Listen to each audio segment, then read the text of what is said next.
Pour faire une bonne soupe, ce n'est pas compliqué. Quelques scarabées baveux,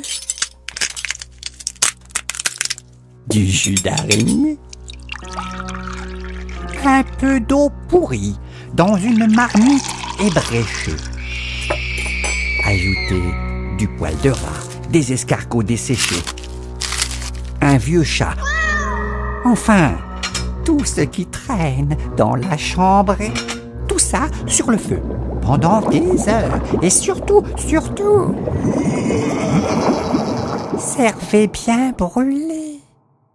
Ou alors, pommes de terre, carottes et un navet, oignons, poireaux, tomates, un peu de serpolet, tous ces légumes bien lavés et bien épluchés dans une belle cocotte brillante vont mijoter.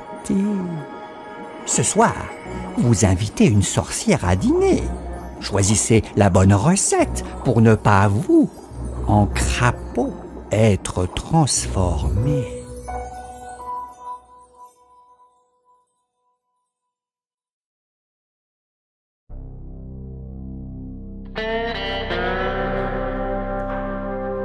Dans une caverne sombre et poussiéreuse, au milieu des serpents et des araignées, habitait une vieille,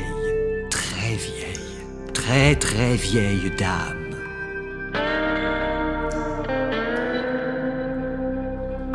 Personne n'osait prononcer son nom, car c'était une sorcière.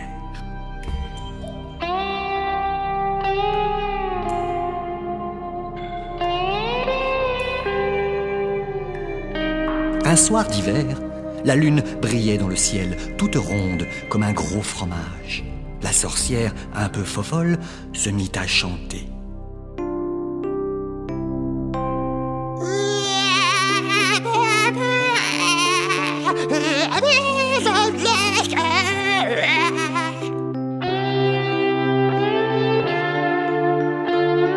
Et à taper sur des gamelles.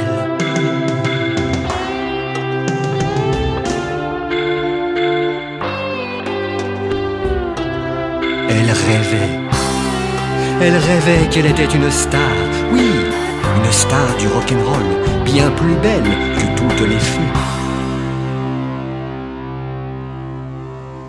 Alors, la nuit, elle mettait ses gros sabots de bois, elle sortait dans la neige et se rendait à la ville pour voler des bébés. Et au petit matin, avant le premier rayon de soleil, elle les ramenait dans leur lit, ni vus ni connus. Toutes les nuits, pendant des mois, des années, elle leur apprenait à jouer du saxophone, du piano et de l'ukulélé.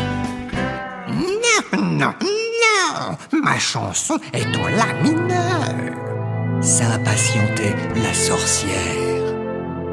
Sois plus attentif ou je te transforme en limace. Un jour, un producteur de spectacle appela la sorcière.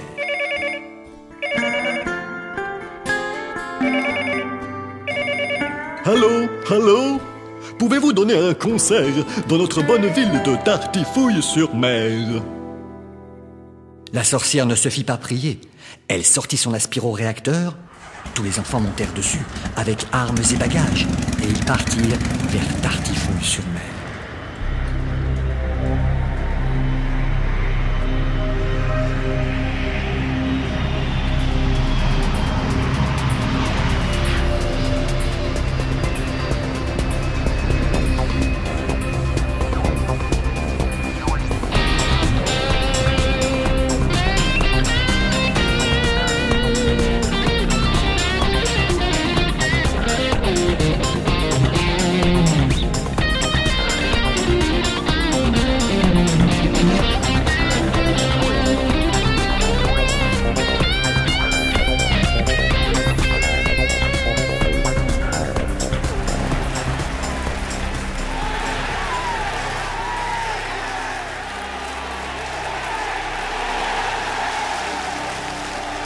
Le concert fut exceptionnel et le succès arriva très vite. Mais la sorcière était ennuyée. Comment transporter tout notre matériel sur mon vieil aspiroréacteur? Mais oui, bien sûr, il faut changer de modèle.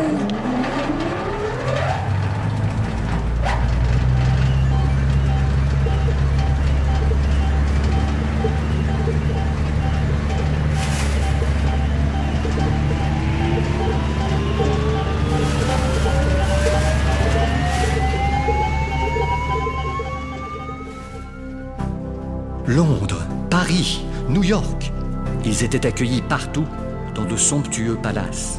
Tout le monde voulait les voir. Alors, l'étrange orchestre organisa un concert sur la Lune. Oui, sur la Lune. Pour tous les terriens. Plus de 6 milliards de spectateurs étaient attendus. On invita les parents des enfants musiciens aux premières loges sur un satellite, mais ils avaient un petit peu peur de monter dans la fusée. Oh là là, ces engins modernes, vous êtes sûr que l'on ne peut pas plutôt y aller à vélo? Le concert fut un énorme succès. On en parla même sur Jupiter. Les Saturniens et les Saturniennes dansaient le hula hop. Mais le lendemain matin, les enfants trouvèrent la sorcière allongée au milieu des serpents et des araignées. Elle ne bougeait plus. Elle avait du mal à parler. Ah, je ne comprends pas ce qui m'arrive. Cela fait plus de 300 ans que je n'ai pas été fatigué ainsi. Gémissait la sorcière. Alors, une dernière fois, les enfants jouèrent pour elle tout doucement leur plus grand succès, le rock de la sorcière. C'est le rock, c'est le rock, c'est le rock de la sorcière. C'est le rock, c'est le rock, c'est le rock de la sorcière. Autour de la Terre, à 4000 km sur son aspirateur. Et soudain, comme par miracle, la sorcière se réveilla. Elle prit le micro et se mit à chanter de plus en plus fort.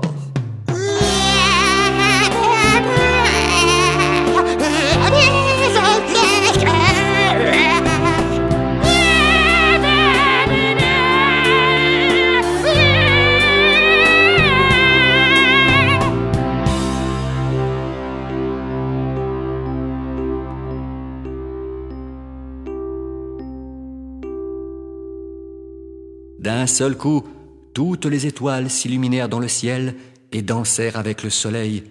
Une nouvelle star était née.